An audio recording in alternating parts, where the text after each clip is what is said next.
आज जो हर गांव में स्मार्ट मीटर लग रहे हैं जिसको रिचार्ज भुगतान किया जाएगा खुद से मोबाइल से, तो इस मीटर के बारे में आपको क्या कहना है? इससे आम पब्लिक को क्या परेशानी हो सकती है?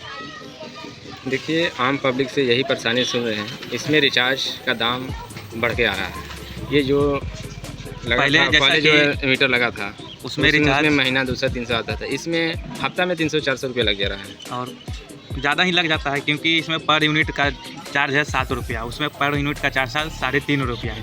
और उसके बाद भी अगर कोई ज़्यादा अमाउंट आते थे तो उसमें राज्य सरकार द्वारा सब्सिडी वगैरह मिलते थे, जो कि अब सारे अगर रिचार्ज वाले मीटर लगते तो ये सारा बंद हो जाएगा।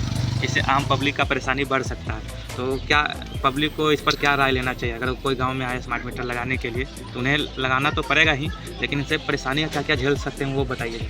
देखिए, परेशानियाँ तो बहुत सारे हैं।